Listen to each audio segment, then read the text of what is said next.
Galera, sejam bem-vindos a mais um vídeo do nosso canal. Meu nome é Douglas. E eu sou a Viviane. E somos o casal Virando o Jogo na Europa. Pessoal, voltamos depois de um tempinho com um vídeo novo aí para trazer aí um pouquinho das nossas perspectivas sobre a nossa ida no Brasil. Se muitos não sabem, aqueles que não nos acompanham pelo Instagram, nós fomos ao Brasil no dia 8, chegamos lá no dia 9 de maio e voltamos no dia 26, chegando aqui no dia 27 de maio. Hoje é dia 31, dia que nós estamos gravando esse vídeo, que é um domingo, né? E nós queríamos falar um pouquinho da nossa perspectiva, do que nós sentimos no Brasil, enfim. Então a gente vai falar primeiramente de alguns pontos que nós pensamos ser pontos positivos no Brasil e depois falaremos de alguns pontos que para nós a gente achou que foi um tanto quanto negativo. Nós não estamos aqui para criticar o nosso país, pelo contrário, nós amamos o nosso país, mas nós estamos querendo simplesmente colocar aí alguns pontos aí que nós notamos lá que foi assim bem legal de estar no Brasil, de vivenciar, de ter essa experiência, né? Depois de 4 anos, tem 4 anos que nós fomos ao Brasil.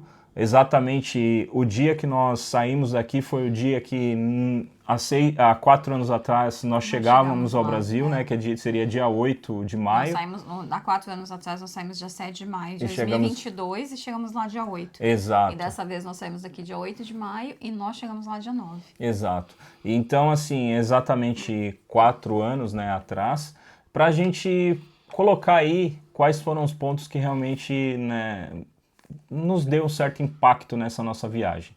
E vamos começar primeiro com os pontos bons e na sequência faremos a parte 2 com os pontos ruins. Viviane, pode falar pra gente o primeiro ponto? O primeiro ponto foi rever a família e os amigos. Rever a família e os amigos. Eu acho que esse é o principal ponto de quando uma pessoa mora fora do país, né, volta ao país para rever os seus entes queridos. Então, seus amigos, familiares. Eu acho que isso foi fantástico, até porque minha sogra esteve doente, a gente não pôde estar lá com ela e foi interessante vê-la recuperada.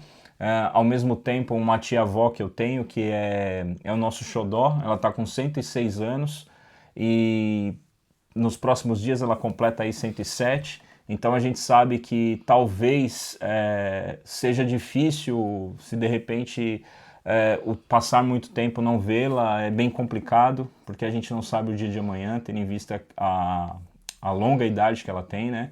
Então foi bom ter essa experiência, estar com esses entes queridos e vivenciar isso. Eu acho que depois de 4 anos que nós estivemos aqui no Brasil, na Inglaterra, desculpa, voltar ao Brasil foi, eu acho que um renovar de energia, de cabeça, sabe? Eu acho que isso melhorou a gente, deu uma recarga. Acho que a gente precisava recarregar as baterias e foi interessante fazer esse retorno ao Brasil e ter esse contato com os nossos familiares e amigos.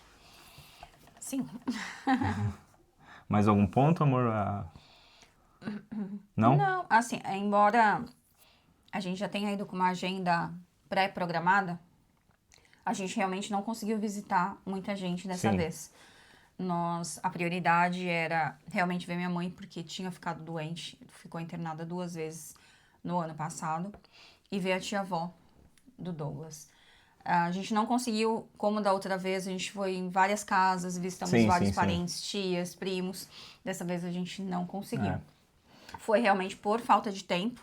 Nós ficamos 18 dias no Brasil, mas esses 18 dias foi para resolver documentação, médico, dentista, saúde mesmo, porque eu também já tinha saído daqui doente. Quem acompanhou os vídeos anteriores era falando exatamente disso, né? Exato, exato. Então a gente, toda vez que acontece algo assim de um de nós ficar doente aqui, a gente corre pro Brasil para ter uma segunda opinião lá, porque só quem mora aqui sabe o que é a medicina daqui. Sim. Então teve muita gente que a gente não conseguiu ver, né? Exato, exato. A gente não teve condições de ver todos os nossos parentes. Mas assim, não foi por falta de vontade, foi realmente tempo. É tanto que o último dia que nós estivemos lá, eu ainda estive em laboratório fazendo exame, coleta de exame de sangue, fui tirar pontos dos dentes, do dente que eu tinha arrancado, e a Viviane também. Então, assim, a gente ficou praticamente esses 18 dias só correndo atrás de resolver documentação, porque eu renovei meu passaporte, a gente teve que resolver algumas coisas assim que eram burocráticas, que só seriam resolvidas no Brasil. E também essa questão de saúde, que é interessante ter uma segunda opinião, tendo em vista que a gente sabe que quer queira, quer não, facilita estar no nosso país, enfim, entre outras coisas, né? Ponto 2, Morzão. Comida. Comida é algo que a gente não tem muito o que falar, né? Quando a gente está fora do Brasil, acho que um dos pontos que a gente mais sente falta é a alimentação, a comida. Por mais que a gente tenta fazer aqui, né? O arroz, feijão, a gente usa os produtos daqui, é diferente. É diferente. A gente até consegue do Brasil, mas normalmente é mais caro. Na nossa cidade, como a gente não tem assim uma loja aqui em específica aqui de brasileira, a gente acaba tendo que comprar pela internet e receber pela internet, então pelo correio. Então, assim, é um pouco mais dificultoso e nem tudo, a gente consegue praticamente tudo, mas nem tudo é tão acessível como é no Brasil, claro, porque é a cultura, a comida de lá. E muita coisa, é claro, é diferente você comer lá, entendeu? Eu acho que todo um contexto. E aí, envolvendo comida, envolve outras coisas que nós basicamente admiramos, que é as feiras brasileiras, com as frutas. Nós chegamos no sábado e no domingo acordar cedo, poder ir à feira, comprar tudo fresco, né? Fruta, legumes, verdura, eu acho que isso, pastel, caldo de cana. Essas coisas, elas são fantásticas, porque é uma parte da nossa cultura que nos faz muita falta quando estamos fora. Outra coisa são cafés. Apesar de nós termos aqui os melhores cafés, alguns dos melhores cafés, a gente sabe que o Brasil é a referência porque é o primeiro e maior produtor de café do mundo. Infelizmente, não conseguimos visitar nenhuma fazenda. Nenhuma torrefação ou fazenda, que era um dos nossos... Era um dos pontos, mas também dos nossos desejos dessa viagem, até porque nós apreciamos café, enfim, cafés de qualidade. E não foi o que a gente conseguiu fazer, mas conseguimos trazer bons cafés para nós tomarmos aqui. Sim. Tivemos uma experiência agradável aí com o Marcos do canal Vem Tomar Café, que nos convidou para uma manhã de prova de cafés. Então, assim, a gente teve uma experiência bacana com eles lá, com ele, com a esposa, a Graziella, e o pai do Marcos. E foi incrível, assim, provar vários tipos de café, sabe? Ter, assim, referências sensoriais de café, que é algo que a gente realmente gosta, que a gente admira. E foi fantástico isso pra gente.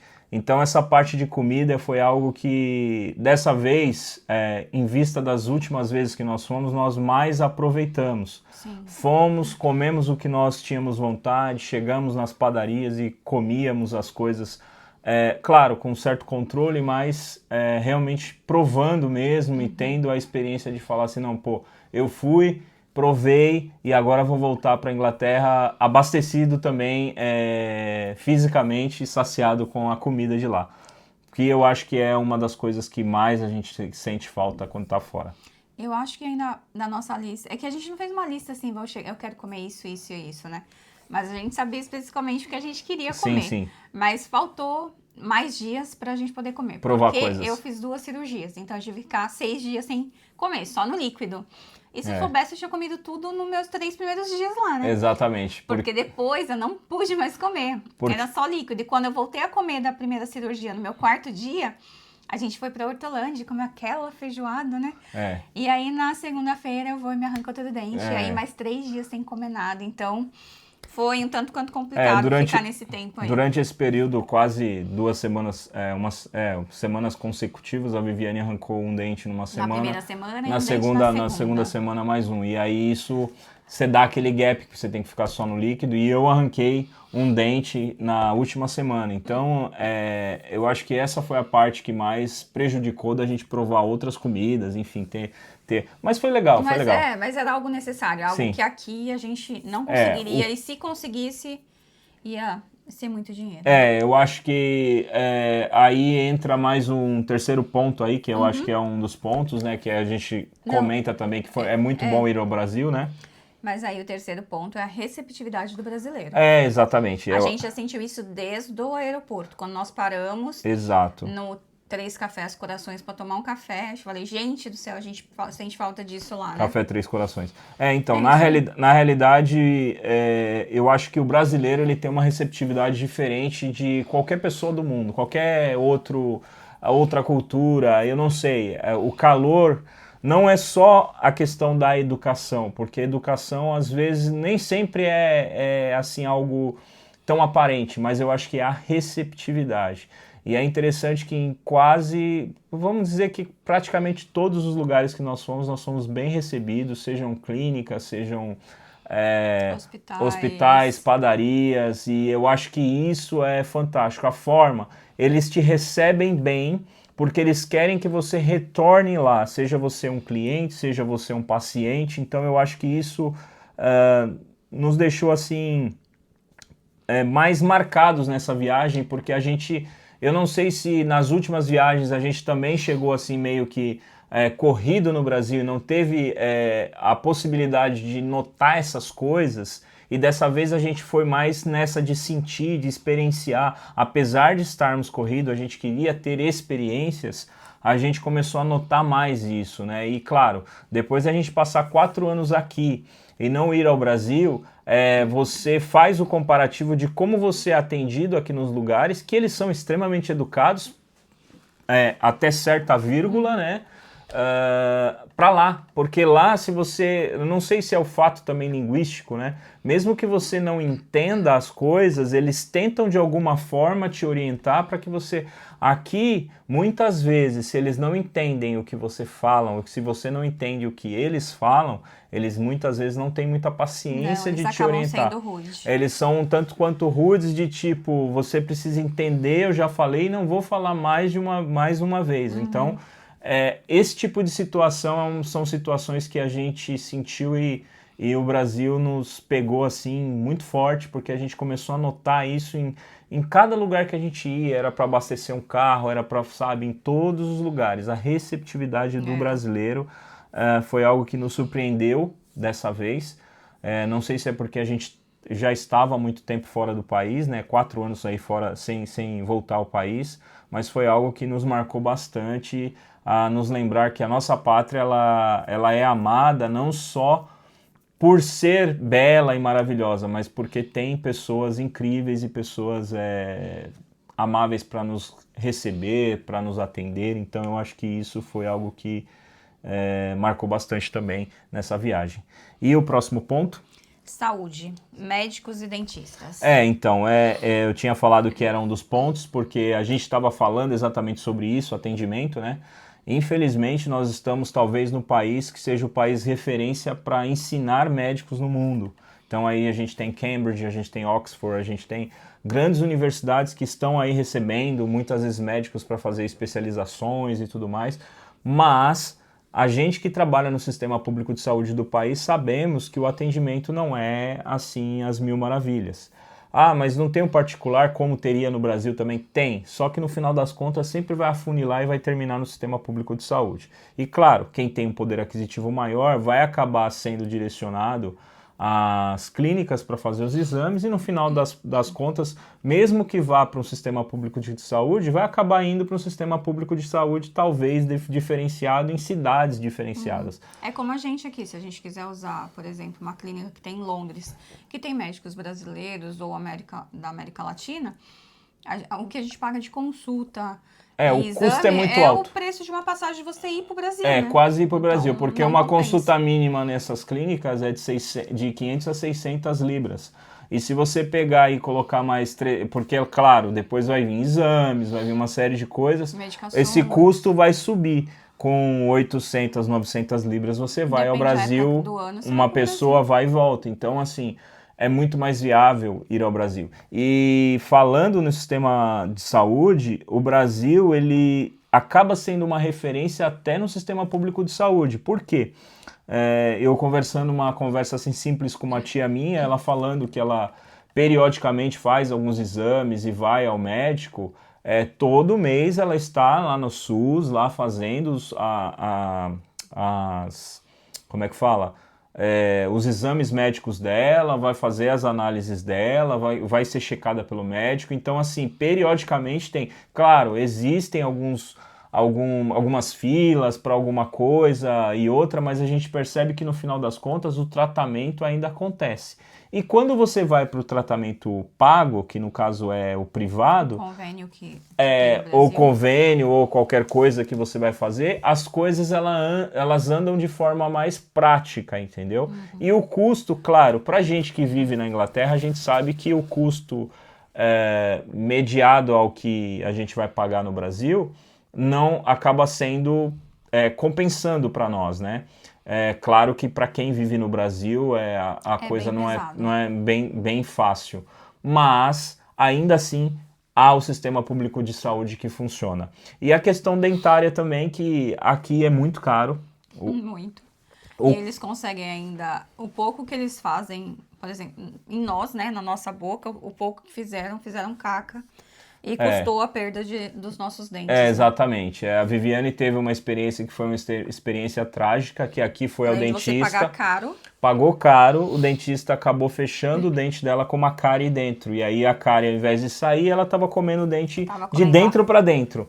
Então, são situações que a gente acaba pegando e falando assim, além de pagar caro, foram 2 dentistas ainda que eu procurei, né? Esse que fez isso, que ele abriu, disse que tirou a cara e fechou, paguei bem caro nele. Isso. E um mês depois eu estava com muita dor, tive que procurar um outro dentista, que inclusive era brasileiro aqui na nossa cidade.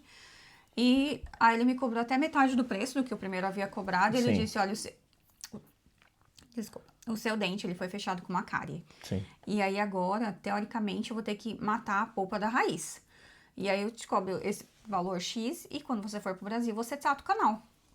E aí quando nós chegamos no Brasil, não existia mais canal. Era perda total do dente. Perda total do dente por causa da cárie. A cárie tinha comido, tinha chegado até a raiz. A raiz, não teve como tratar. E o custo que é muito alto. Eu tinha um canal para fazer, mas eu acho que algumas restaurações e mais uma limpeza nos dentes. O valor que eu ia pagar para fazer esse tratamento aqui foi o custo das nossas passagens de ida e volta ao Brasil. Foi. Então, assim, chega a ser um absurdo o preço que se paga e a qualidade que você tem também no serviço. Então, assim, o que eu fiz hoje, o que a gente acabou fazendo no Brasil em tratamento dentário, aqui a gente ia gastar no mínimo aí algo que girava em torno aí de 8.000 a 9.000 libras fácil, sem pestanejar. Porque é muito caro e nem sempre é tão de qualidade assim. É tanto que a gente vê a qualidade dentária de muitos ingleses aqui que eles preferem arrancar e tudo mais do que tratar. Conheci vários em construção civil ou mesmo no hospital que a gente trabalha que eles não se preocupam muito porque o custo é alto. É bem alto. É mais fácil ir para um outro país fazer ou fazer igual a gente, ir para o Brasil, tratar e tudo mais. Porque é bem complicado. Então, Fora assim, que dá medo também, né? As 2 estações que a gente fez, 2 cirurgias com enxerto ósseo, dá medo fazer aqui. Exato. Depois que você tem a experiência de falhas, isso te causa traumas. Então, você prefere pagar um pouquinho mais, entre aspas, ir para o Brasil e fazer lá. Ou, de repente, até procurar um outro país. É o que acontece muito com muitos imigrantes aqui. E em outros países também aqui da Europa, tem muito isso. Mas assim, eu acho que é um dos pontos que também pegou bastante, porque muitas vezes a pessoa faz a crítica de que o sistema público de saúde do Brasil é ruim, aquela coisa toda, mas assim, gente, não é ruim. O sistema público do Brasil é extremamente de qualidade, é bom. É claro, talvez para quem está vivendo ali no cotidiano do dia a dia, o tempo para fazer as coisas seja às vezes lento ou moroso para ser concluído, mas no final das contas ainda é melhor do que muitos países. Até porque aqui não é diferente, né? Quem acompanhou os últimos vídeos viu que eu comecei a passar mal lá em janeiro. E eu tô aguardando até hoje uma consulta com um ginecologista. Exatamente. Eu fui pro Brasil, voltei e não recebi nenhuma carta de consulta de ginecologista. Nós estamos no final de maio. Fazem 4 meses. Exatamente. Eu ainda não tenho. Então, assim, quando você aqui depende de um especialista, você As coisas são meio... Não tem, assim, não tem limite, sabe? Aqui a gente percebe que falta muito preventivo. Quando a pessoa já está num estado assim mais complicado é que vem a intervenção e tudo mais. E foi interessante. A gente foi ao Brasil, já conseguiu analisar todos os nossos exames, ter um diagnóstico, ouvir uma segunda opinião e também trocar o medicamento dela para que ela pudesse... Exato, porque aqui eu só consegui ver ginecologista depois de 3 vezes ao pronto-socorro. Eles me transferiram para um hospital onde havia ginecologista no pronto-socorro. Então, a gente teve que sair da nossa cidade e ir até outra cidade para conseguir consulta com o ginecologista de emergência, que perguntou qual tratamento que o ginecologista daqui tinha me dado. Eu disse, qual ginecologista? Eu não tenho aqui. Tô esperando consulta. Então, às vezes no Brasil, especialistas também no Brasil é difícil, mas aqui também é difícil. Aqui eu acho... Eu sei que talvez, a gente está falando hoje da nossa cidade. Eu vejo vídeos de pessoas que moram em outras cidades, ou talvez no norte, que é muito mais fácil, que amam o GP ou os especialistas que eles passam. Mas a nossa realidade aqui não é essa, né? É interessante que a gente já ouviu algumas pessoas que tiveram experiências diferentes das nossas. Mas as nossas, desde que nós chegamos aqui, às vezes uma coisa ou outra consegue ser, mas às vezes quando a gente precisa de verdade, a coisa é bem complicada. Eu não sei se é o fato da cidade, eu não sei se é o fato do local, mas cada região, cada cidade tem o mesmo sistema público de saúde, mas os hospitais eles talvez atuem de forma diferente. Eu não sei como que funciona essa questão estrutural de financiamento e tudo mais, mas é basicamente isso, é a experiência que nós temos e foi a experiência que nós tivemos no Brasil aí nos nossos atendimentos, tanto dentário quanto... E aquilo que a gente havia falado, né, da receptividade, né? A gente passou por algumas clínicas e a gente teve ali contato com as pessoas e a gente via a forma que eles atendiam, que aí é mais um ponto sobre essa questão aí da diferença, né? No lidar com as pessoas, né? Aqui, às vezes, a gente tinha dificuldade, era difícil de se explicar, porque, claro, às vezes na língua falta vocabulário, principalmente vocabulário nessa área médica, para você falar, ó, eu tenho isso, eu sinto aquilo, às vezes você tem que mexer num translator, porque falta uma palavra ali, o que você começou a fazer, que tipo de tratamento, medicamento, e às vezes, por essa falha, as pessoas elas também te tratam mal, sejam no atendimento ali inicial, seja ali um enfermeiro, seja um médico, coisa que, claro, tem a questão linguística, mas a gente percebeu que no Brasil, graças a Deus, a gente teve uma experiência boa nesses atendimentos aí, que foram os primordiais aí pra gente. Então é isso, pessoal. Esse é o primeiro vídeo que a gente queria apresentar para vocês. É a primeira parte, falando das coisas boas que nós vivenciamos no Brasil, Sim. certo? E agora vai vir um vídeo na sequência aí, falando das coisas ruins, aquelas coisas que realmente foram bem complicadas aí pra gente estando no Brasil, tá bom? Então, antes de qualquer coisa, não esqueça de deixar aquele like, de comentar, compartilhar e até a próxima. Até!